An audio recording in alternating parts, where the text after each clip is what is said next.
जम्मू आना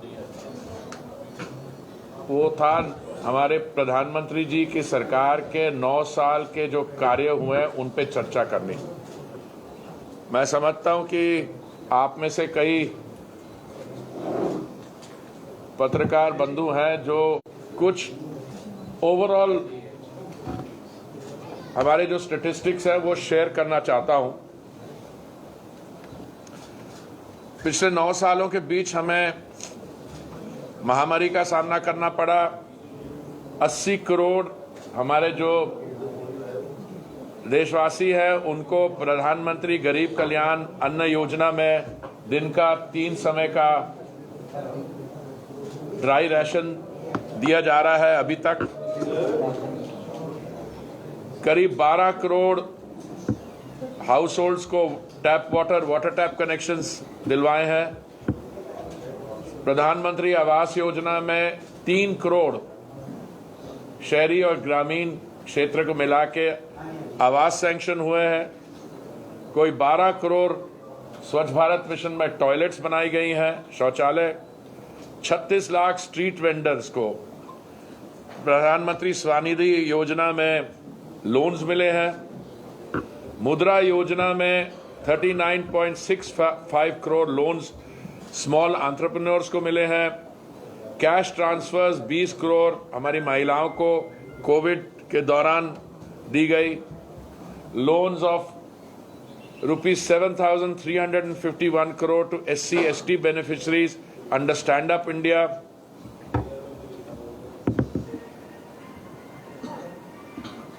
Five times more Eklavya residential schools sanctioned since 2014 as compared to earlier.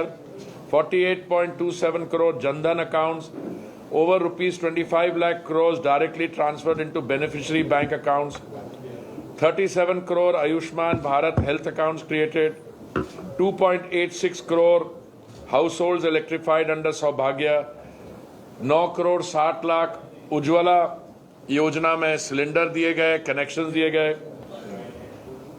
Agriculture के लिए कह रहे हैं तो मैं आपको जल्दी से गिना 5.7 fold rise in agricultural budget 2013-14 से लेके 2022-23 तक। 1 lakh crore through agricultural infrastructure fund.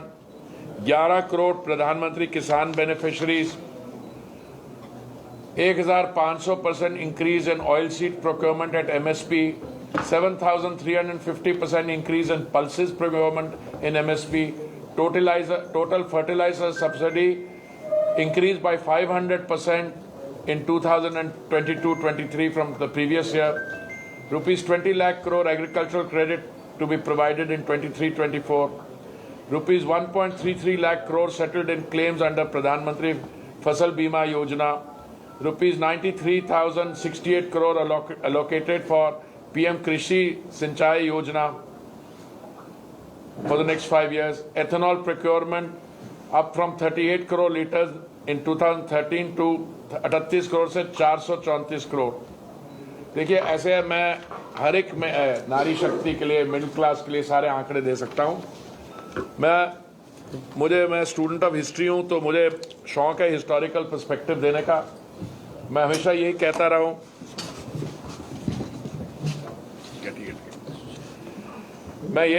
हूं कि देखिए 2014 में हम globally we were the 10th largest economy. 9 साल में मोदी जी ने की जो सरकार की योजनाएं थी और इकोनॉमिक प्रोग्रेस हुई है, आज हम 5वें स्थान पे हैं। पर ये 5वें स्थान पे भी हम we are poised at $3.83 trillion. हमारे आगे जो 2 इकोनॉमीज हैं वो 4.1 ट्रिलियन और 4.3 ट्रिलियन पे है। अगर हमारी 7% रेट ऑफ ग्रोथ रही तो आने वाले कुछ ही समय में we will be the 3rd largest economy in the world. एक और मैं आपको पर्सपेक्टिव दे दूं। In the year 1700, 50 years before the British came,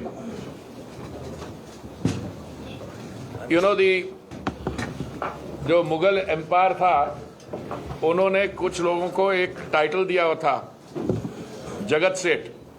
जगत सेठ का मतलब है बैंकर्स ऑफ द वर्ल्ड। और ये जगत सेठ टाइटल क्यों दिया था मुगल एम्परर्स ने? 1720 में ये जगत सेठ की जो वेल्थ थी, it was more than the United kingdom और इंग्लैंड की जो अर्थव्यवस्था है, 1720 की बात कर रहा हूं। उसके बाद फिसलते फिसलते जब ईस्ट इंडिया कंपनी आई और 190 साल की हुकूमत हुई, हमारी 1750 में India's contribution to the global GDP was 27%। ये मेरे आंकड़े नहीं है, कैम्ब्रिज यूनिवर्सिटी के हिस्टोरियन के फिगर्स हैं। ऐसे नहीं इंडिया को सोने की चिड़िया कहते थे। A contribution of India to the global wealth was over 25%। 190 साल की अंग्रेजों की हुकूमत रही, वो हम 25% ग्लोबल जीडीपी से गिरते गिरते गिरते सिंगल डिजिट पे आ गए, 1 और 2%। अब मोदी जी की सरकार ने इन 9 सालों में क्या किया है, मैं उसके बारे में बताना चाहता हूं। मोदी जी का उन्होंने कहा कि उनका संकल्प है कि 2047 अमृतकाल में जब हमारे 100 वर्ष पूरे हो जाते हैं एज एन इंडिपेंडेंट नेशन, हमें एक विकसित देश बनना है। विकसित देश का मतलब डेवलप्ड कंट्री। और जो कॉलोनियल माइंडसेट है उसको हमें अपने आप से, उससे हमें मुक्ति चाहिए। क्योंकि ये कैसे हो सकता है कि हम 5000-7000 वर्ष पुरानी हमारी संस्कृति और सभ्यता है और हम अपनी आइडेंटिफिकेशन जो है 190 साल के अंग्रेजों की जो हुकूमत है उससे करते हैं। राजपथ जहां पे जॉर्ज V का स्टैचू लगा था, अभी आप जाके देखिए राजपथ जो कर्तव्य पथ बना है वो जॉर्ज V के स्टैचू की जगह वहां पे नेताजी का स्टैचू लगा है, क्योंकि नेताजी का जो कंट्रीब्यूशन थी फ्रीडम मूवमेंट है। तो एक तरफ तो कल्चरल और हिस्टोरिकल लेगेसी रिक्लेम करना, और दूसरा अर्थव्यवस्था, इकोनॉमिक प्रोग्रेस, वो भी आपके सामने है। मैं जम्मू एंड कश्मीर के बारे थोड़ी सी आपको डिटेल शेयर करना चाहूंगा, आपको इनके बारे में मुझसे ज्यादा है। देखिए, construction of roads and bridges, ये जो बनिहाल काजीगुंड रोड टनल है, which is the longest road tunnel in India, this has reduced the travel time between Jammu and Kashmir by several hours. अब तक सरकार ने 1500 kilometre roads, 100 bridges Jammu Lok Sabha constituency में बनाए हैं। हेल्थ केयर की बात करूं, एम्स बना है जम्मू में, which is one of the premier medical institutes. Institutes has provided better healthcare facilities to people of Jammu and Kashmir. Government ने, सरकार ने 10 नए अस्पताल और 100 नए क्लिनिक बनाए जम्मू लोकसभा कंस्टिट्यूएंसी में ही। एम्प्लॉयमेंट के बारे में बनाए tourism in Jammu Lok Sabha by developing tourist destinations such as Vaishno Devi Shrine, Amarnath Cave Shrine, Dal Lake. It's provided a total of 10,000 new jobs in Jammu Lok Sabha. Infrastructure, building schools, colleges, other public facilities, schools and colleges in Jammu Lok Sabha constituency. Government has provided a total of, मैंने अभी employment का बताया, living standards पे beneficiaries जो है हमारी सौभाग्य योजना के, हमारी उजाला स्कीम की, सोशल सिक्योरिटी, आयुष्मान भारत में, इनको आंकड़ों से अब मैं हटके I want to come back to some themes. देखिए, जब से धारा 370 और 35A हटाई गई हैं, उसके बाद you have seen a steady and very fast changing scene in Jammu and Kashmir. एक तरफ से तो आप ये आंकड़े जो मैंने आपके साथ शेयर किए हैं, और मेरे पास और भी बहुत डिटेल्स हैं, हमारी जो नेशनल लेवल की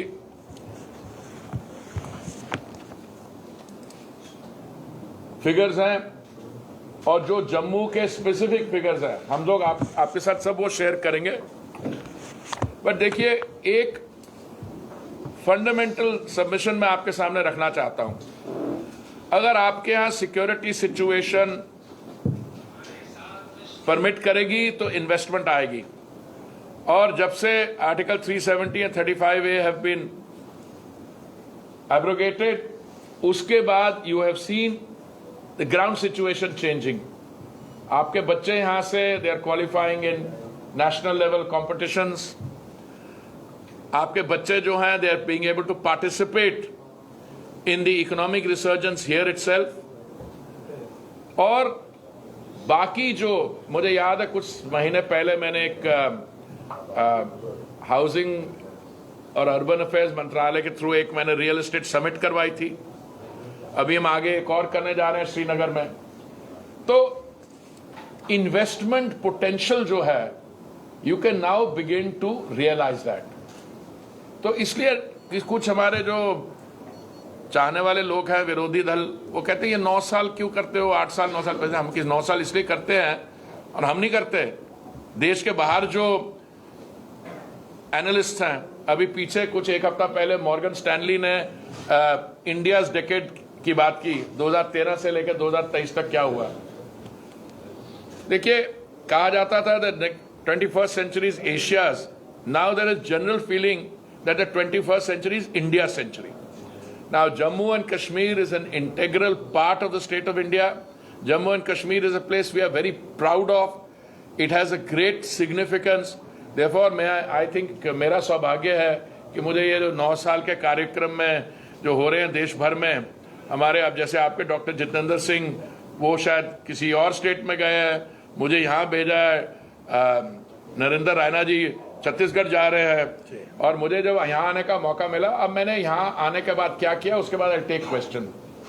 कल जब मैं पहुंचा तो पहला जो कार्यक्रम था यहीं हमारे कार्यकर्ताओं के साथ था।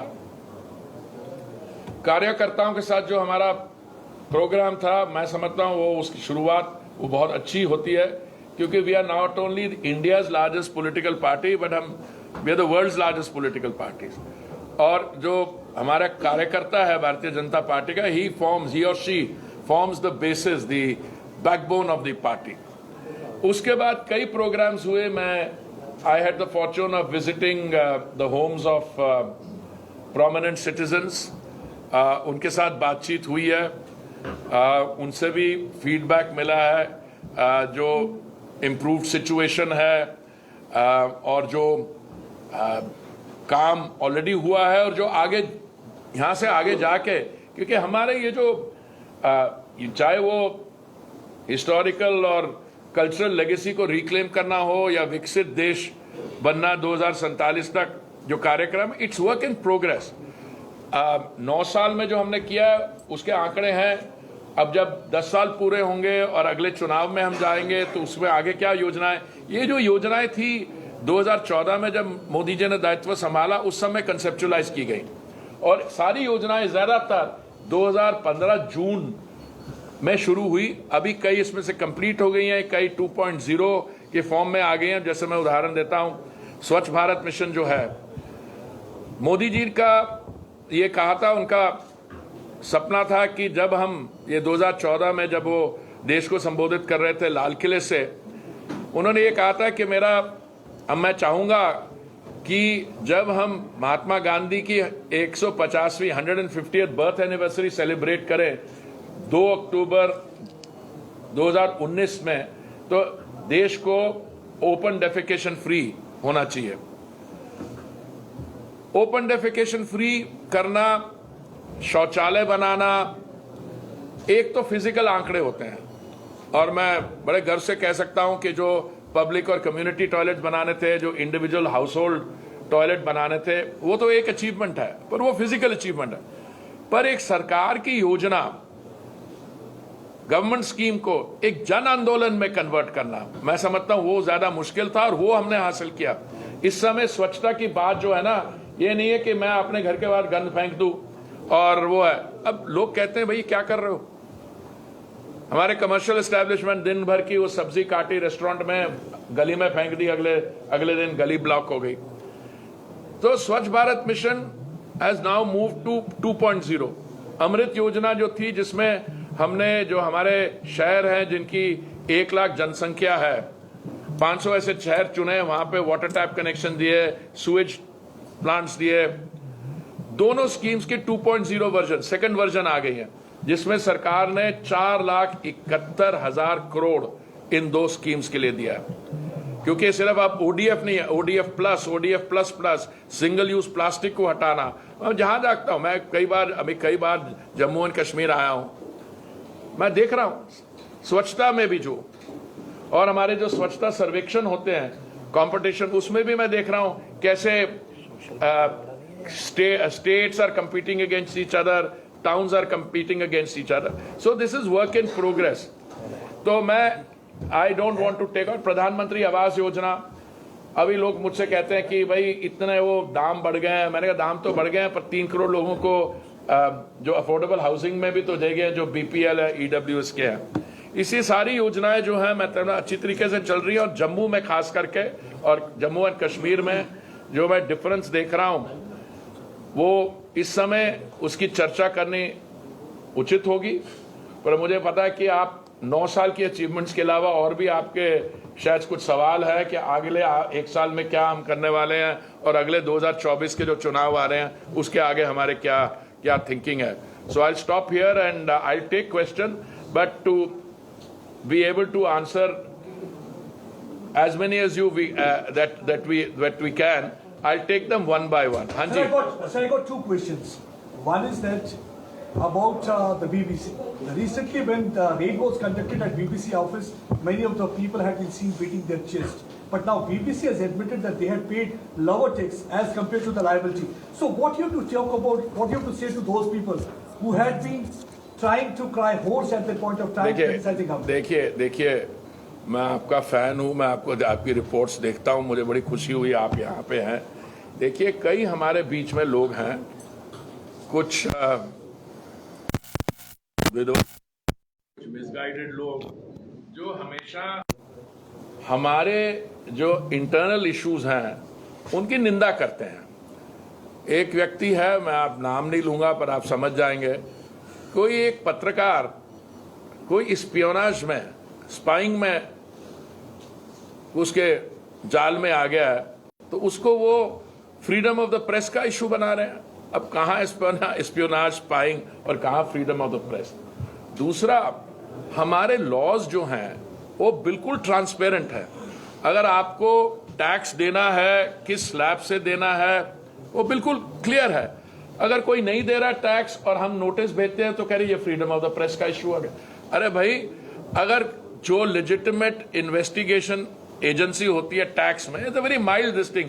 क्या मान लीजिए आपको लगा कि आप में से, हम में से कोई नहीं दे रहा, तो हमें आता कि जी आप बताइए कि आपकी अर्निंग कितनी है और आपने कितना टैक्स दिया। ये बड़ा इनोकुअस नोटिस है। और उस पे इन्होंने हल्ला मचाना शुरू कर दिया कि आप प्रेस की जो फ्रीडम है। देखिए मैं आपको विश्वास दिलाना चाहता हूं, हमारी जो डेमोक्रेसी सिर्फ दुनिया में सबसे बड़ी और रोबस्ट डेमोक्रेसी नहीं, मदर ऑफ डेमोक्रेसी, पर अगर हम चाहें भी तो हम डेमोक्रेसी को एरोड नहीं कर सकते। क्योंकि आप जैसे, आप देखिए अब कितने नंबर्स में आप हैं, आप सवाल पूछेंगे और जो भी सत्ता में होगा उसका जवाब देना पड़ेगा। और इसलिए बीबीसी का जो आपने इंसिडेंट लिया, मैं उसमें डिटेल में नहीं जाना चाहता हूं, क्योंकि उन्होंने पीछे कुछ उनके एक्शंस ऐसे थी कि उससे ये जाहिर होता था that they were in the hands of people with an agenda on India. ठीक है, हमारी जो society, it's an open society, जिसका मन में आए सुबह उठ के जिसको मर्जी गाली दे दे। Defamation laws apply after a point. पर मैं तो अपना अनुभव बताता हूं, मैं रोज सुबह उठता हूं और ढूंढता हूं कि कौन से बुद्धिजीवी व्यक्ति ने मुझसे रिश्ता जोड़ने की कोशिश किया। मैं this is a reality, but हम लोग जो पॉलिटिक्स में आ गए, हमारा थोड़ा स्किन भी थिक स्किन्ड हो गया। But so I will answer it in those terms. Myself, Ishar, I am from UNI.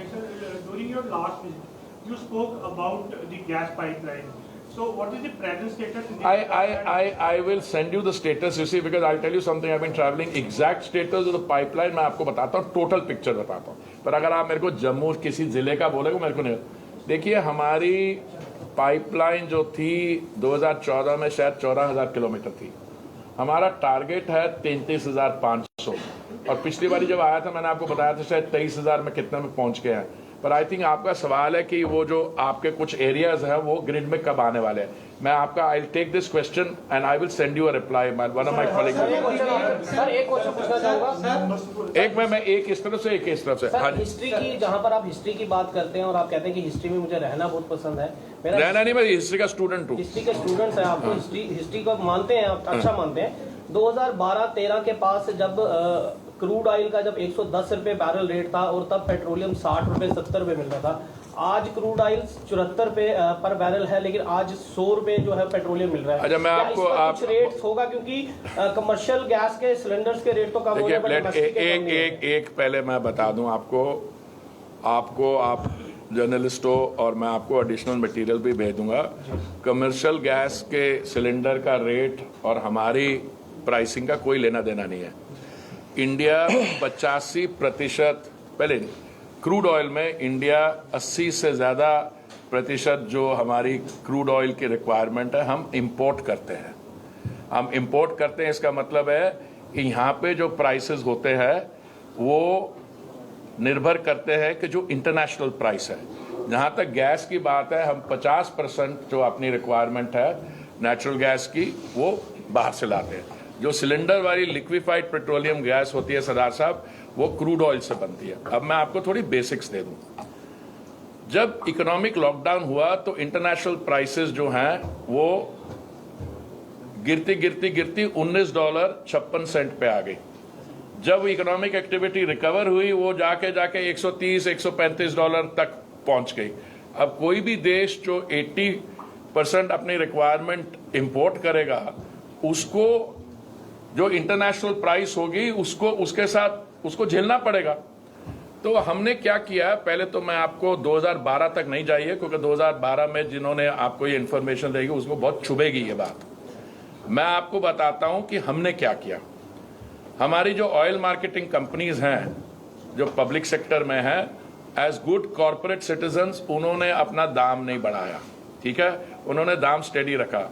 और केंद्रीय सरकार माननीय प्रधानमंत्री जी ने 2 ओकेजन्स पे नवंबर 2021 और मई 2022 को जो सेंटर एक्साइज ड्यूटी लगाता है वो उन्होंने एक्साइज ड्यूटी कम की और हमारे जो बीजेपी रूल्ड स्टेट्स थे उन्होंने भी अपना वैट जो लगाते हैं एड वैलोरम बेसिस पे उन्होंने भी कम किया। इसलिए पेट्रोल का दाम बीजेपी रूल्ड स्टेट्स में और जहां पे बीजेपी का कुछ इन्फ्लुएंस है वो 100 रुपए नहीं है, वो 10 रुपए कम है, 85-86 रुपए है। और जो नॉन बीजेपी स्टेट्स है, ये हल्ला नॉर्मली नॉन बीजेपी कांग्रेस के स्टेट्स में पड़ता है कि वो ये कहते हैं कि जी कितना मांग दो, का आप अपना वैट कम कर दो, अपने आप नीचे आ जाएगा। अच्छा, दूसरा 2012 की बात बताऊं आपको, तो जानकारी है 2004 और 2014 में कांग्रेस लेड यूपीए सरकार थी, तो इनका एक और बड़ा नॉवल तरीका निकाला इन्होंने दाम को नीचे रखने का। वो पंजाबी कहते ना, करे नाना ते पुगते पोता। उन्होंने क्या किया, अपने दाम को कम रखने के लिए उन्होंने ऑयल बॉन्ड्स फ्लोट किए 1041 करोड़ के 1,41,000 करोड़ के ऑयल बॉन्ड्स फ्लोट किए, जिसका मेरे को 3.5 लाख करोड़ वापस करना पड़ रहा है। मतलब ऐसी मूर्खता क्या, इट्स अ क्रिमिनल एक्ट कि आप अपने दाम नीचे रखने के लिए हम भी कर सकते हैं। हम क्या करें, आप करें, जो आपके ग्रैंड चिल्ड्रन आएंगे 2040 में या 45 में उनको वापस करने पड़ेंगे। सो ऐसा है कि इस समय दुनिया भर में जो हमने प्राइस लाइन मेंटेन की है, इसमें अगर आप देखें भारत के आसपास कनाडा, यूएस, दुनिया भर में इंडिया में पेट्रोल और डीजल के prices are amongst the lowest. और सेंट्रल गवर्नमेंट ने एक्साइज नहीं बढ़ाई, ओएमसीज ने जो उनकी अंडर रिकवरी नहीं, पर हमें ओएमसीज को रीएम्बर्स करना पड़ा। आपने गैस की बात की, ओएमसीज ने, क्योंकि गैस स्टडी प्राइस में अप्रैल 2022 से कोई दाम बढ़े नहीं है इंडिया में, तो उन्होंने उनका जो लॉस हुआ गैस का शायद 28,000 करोड़ था, हमने उनको 22,000 करोड़ रीएम्बर्स करिए। सो ये I am glad you asked this question और मुझे भी मौका मिला ये बात आगे रखने का। हाँ जी, आप इस तरफ। मैं विवेक हूँ, डेली एक्सेलसियर। हाँ जी, विवेक, डेली एक्सेलसियर न्यूज़पेपर से। Since your pressure is all about counting achievements of Modi government for 9 years, that's the purpose. या जी। तो मैं एक लोकल इशू आपसे पूछना चाहता हूँ, यहाँ बीजेपी के लोकल लीडर्स भी बैठे हुए हैं। Recently NTA conducted exams for under graduate and post graduate courses. तो फॉर द फर्स्ट टाइम एक बच्चा उधमपुर के किसी रिमोट एरिया से मोहाली में उसका एग्जाम सेंटर बना हुआ है, चंडीगढ़ में एग्जाम सेंटर बना है। तो would you count this as your achievement? वो कैसे पहली बात तो, why do you want to give the central government credit for achievements on actions on which it has nothing to नहीं, do. मैं बोल रहा नहीं, हूँ, इनसे local इनसे leaders नहीं नहीं, आपका पूछना बिल्कुल लेजिटिमेट है, पर इसका जवाब मैं नहीं दे पाऊंगा, और जिन्होंने ये फैसला किया मैं उनको रिक्वेस्ट करूंगा आपको दे दें। आपने आवाज योजना की बात की, आपने मोदी सरकार की आवाज योजना की बात की। आवाज योजना में जम्मू कश्मीर में सबसे ज्यादा दिक्कत यह है कि जम्मू कश्मीर में ज्यादातर जो कॉलोनी है वो अनऑथराइज्ड है, तो फिर जहाँ के नागरिक उस आवाज योजना का कैसे बेनिफिट ले पाएंगे? देखिए ऐसा है, दो अलग अलग विषय है। प्रधानमंत्री आवास योजना में 4 वर्टिकल्स है, उसमें हमने जो आपको फिगर्स दिए हैं, मैं आपके पास, मेरे पास फिगर्स हैं जम्मू के भी, ओवरऑल जम्मू एंड कश्मीर के भी, वो मैं आपको दे रहा था। जहां तक अनऑथराइज कॉलोनीज की बात है, वो बिल्कुल अलग इशू है। लैंड एक स्टेट सब्जेक्ट है, वो अनऑथराइज कॉलोनीज आज नहीं आई है। क्या होता है, कोई जाके किसी जमीन पे कब्जा कर देता है और उसमें कॉलोनियां काट के देता है, वो अनऑथराइज बनी, तो वो इसमें केंद्रीय सरकार उस पर कार्रवाई करनी होगी। आप ये पता करिए अनऑथराइज कॉलोनीज कब बनी, क्या हुआ, और मुझे पूरा विश्वास है कि जैसे हम अनऑथराइज कॉलोनीज इशू के साथ दिल्ली में बाकी जगह डील करें, वो भी कर सकते हैं। Congress has intensified attack on the Modi government over the issue of Balasore train accident. Congress is saying that government is trying to escape from its accountability, and that is why they have ordered a CBI probe, and CBI doesn't have any expertise as far as this accident. First of all, I started my program yesterday by observing a 2-minute silence. जब हमारी कार्यकर्ताओं के साथ वो बैठक में बैठे, तो we observed 2-minute silence for all the lives lost and to pray for the recovery of all those who had been injured. Point 1. देखिए, I belong to a school of thought where even one life lost is one life too many lost. But the fact of the matter is an accident has taken place. And the accident has taken place, एक आपके इनके कोई सिंहदेव कौन सी जगह के ये minister हैं, छत्तीसगढ़ के या कहीं के, उन्होंने कहा कि ये मंत्री डिप्टी सीएम है, तो हम सेलिब्रेट कर रहे हैं। अरे हम सेलिब्रेट कर, we are observing 2-minute silence. दूसरा देखिए, with the best will in the world, with all the safety precautions that you take, something can go wrong. That is part of human existence. But when something goes wrong, आपका reaction क्या होना चाहिए? मैं समझता हूं उस समय हमारा रिएक्शन होना चाहिए कि उस समय जो पीड़ित हैं, जो people who have lost their lives, we need to reach out there to their kith and kin. We need to provide medical assistance to everybody. और मैंने ये बालासोर की जो रेल ट्रिपल एक्सीडेंट ट्रेजेडी है, मैंने बहुत क्लोजली फॉलो किया इसको with information in the public domain which is available to all of you. मैंने रेलवे बोर्ड की जो मेंबर हैं उनकी ब्रीफिंग खुद सुनी। उन्होंने कहा within minutes rescue teams reach there, within minutes. और माननीय प्रधानमंत्री जी पहुंचे वहां पे, हमारे 3 मंत्री थे वहां पे, वैष्णव जी जो रेल मंत्री हैं वो पहुंचे, एंड वो लगभग 36 घंटे से ज्यादा वो वहीं रहे। उसके बाद वो पहुंचे हमारे धर्मेंद्र प्रधान जी, हमारे हेल्थ मिनिस्टर थे वहां पे, हमारे एक और जूनियर मिनिस्टर थे, मिनिस्टर ऑफ स्टेट। तो सरकार की तरफ से ऐसी दुर्घटना में जो करना चाहिए था, हमने अपनी तरफ से पूरी कोशिश की। हर एक जो इंजर्ड था उनके साथ अटेंडेंट लगा के made sure that they made contact, और in 51 hours, I am not celebrating it, I am stating a fact, 51 hours में the rail lines are operational. That is the point I was making.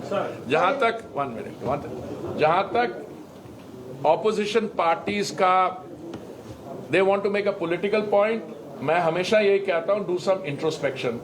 ये पहली बार ही rail accident नहीं हुआ, पहले भी हुए हैं। आप देखिए आपके यहाँ जो बड़े बड़े लीडर हैं, जब वो रेल मंत्री थे तो कितनी ऐसी दुर्घटनाएं हुई, कितने लोगों की जान गई, क्या किया, एटसेट्रा। और ये हम बात कर ही रहे थे, एक रेलवे मिनिस्टर तो कह रहे थे कि ये करना चाहिए, वो करना चाहिए। उनके यहाँ एक 1700 करोड़ का ब्रिज जो है, it decided to take a swim, ठीक है। और मैं अब क्या कहूं आपको, देखिए, जब हमारे यहाँ 26/11 टेरर अटैक हुआ था, जो एंटी टेरर ग्रुप है, कितना समय लगा था उनको दिल्ली से मुंबई पहुंचने? The attack was being played out in full view of the television cameras, and it took the NSG 10 hours to reach? 10 hours to reach. So I was merely making a comment. Acha, now I can take maximum one more question because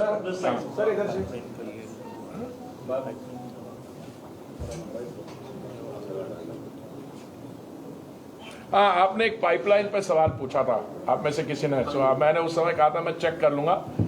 We've got the feedback. The Petroleum and Natural Gas Regulatory Board, they are evaluating the bids. Technical surveys have been done. Financial underway. इसी महीने में जो गुरदासपुर और Jammu pipeline है उस पर already decision हो जाए इसी महीने में. So that is in the month of June. Sir, I have a question to ask, sir. Sir, I have a question.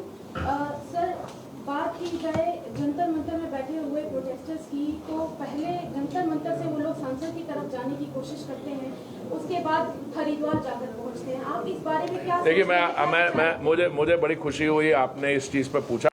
देखिए, कोई भी प्रोटेस्ट इशू बेस्ड हो तो वो तो कोई प्रॉब्लम ही नहीं है, कोई प्रॉब्लम ही नहीं है. और सरकार में बड़े बड़े सीनियर लोग इस समय लगे हुए हैं इस प्रॉब्लम को हल करने में.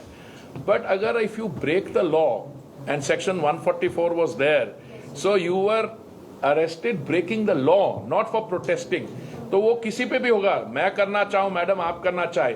तो ये मुझे पूरी उम्मीद है कि सरकार ने ऑलरेडी केस फाइल किया हुआ है, उसकी जांच हो रही है, चार्जशीट हो गई है, आज भी कुछ डेवलपमेंट्स हुई हैं. But you know, restless protest is not the subject of this press conference. So, okay, one more final question. कितना टाइम? अरे नहीं, मैं एक दो और भी ले लूंगा भाई, पर अगर आप इसको 9 साल पे उस पे या जम्मू एंड कश्मीर का अच्छा, आपने कहा कि 9 साल में काफी अचीवमेंट जो है जम्मू कश्मीर में भी आपको नई विकास की जो है वो दिशा दी गई है. तो आप समझते हैं कि इससे जो है आपको जो आपका वोट बैंक है वो मजबूत हुआ है, आम लोगों तक पहुंचे हैं, और दूसरी बात इलेक्शन की मांग कर रहे हैं तमाम जो यहाँ पर पार्टीज हैं.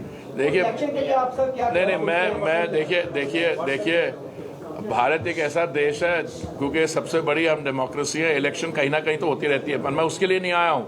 मैं इसलिए आया हूं कि आपसे इस चीज पे चर्चा करने कि पिछले 9 साल तो अभी अलग विषय, उसमें तो हमारे जो सांसद साहब बैठे उनसे असेंबली इलेक्शन काफी देर से जम्मू कश्मीर में नहीं हुए. हाँ, तो उस पे भी लोगों को निर्णय करना होगा, वो तो करना होगा क्योंकि ट्रांजिशन फेज चल रही है. देखिए, आपने ये जो किस लिए किया, because you are going through a insurgency. आप पहले क्या माहौल था? मेरे भाई, मैं कांग्रेस क्या कहती है, उनके युवा नेता देश से बाहर जाके क्या बातें करते हैं, उस पर we can have a separate session. पर मैं आपको बता रहा हूं 2024 तक हम पहुंचेंगे. इसलिए ये 9 साल की जो चर्चा हम कर रहे हैं, ये 2 कंपीटिंग मॉडल्स हैं. एक है मोदी जी का model which is Vikas centred, सबका साथ सबका विकास, और दूसरा है रेवड़ी बांटने वाला मॉडल. और ये रेवड़ी बांटने वाला मॉडल, इसमें सिर्फ कर्नाटक में तो अभी उन्होंने शुरुआत की है, पंजाब में भी उन्होंने कोशिश की थी, अभी आम आदमी पार्टी वाले भी कुछ कर रहे हैं. देखिए, I am very proud Punjabi, पर मनु भी नादी जरा हैरानगी होती है. कर्जा पहले ही कोई 4 लाख करोड़ सीगा, पहले ही मनु कैप्टन साहब ने उस वक्त भी कह दिया 4 लाख करोड़ नहीं है, ज्यादा है, पर 3,81,000 करोड़ है, मन के चल देना. फिर कहते हम 300 यूनिट बिजली मुफ्त दे देंगे, और कोई अगर 500 यूनिट करता है वो 2 मीटर लगा लेता है, 300-250 एक तरफ से ले लेता है बिजली फ्री, 250 दूसरे. देखिए, कोई भी सुविधा आप देंगे वो किसी के खाते में तो जाएगी. Some taxpayer has paid for it. अगर आप टैक्सेस देंगे तो टैक्स रेवेन्यू से सरकार के पास रेवेन्यू आएगा, उसमें से they can give you some facilities. पर ये उस चीज के बारे में बताते नहीं है. पर ये मैं समझता हूं हमारे डेमोक्रेसी की भी मैच्योरिंग हो रही है. अगर आप लोगों को जाके कहेंगे कि भाई आपको ये मुफ्त वो मुफ्त, तो हो सकता है आपकी बातों में आ जाए. एक मिनट, हो गया. Now thank you very much, thank you. और मैं आपका बहुत बहुत धन्यवाद करना चाहता हूं.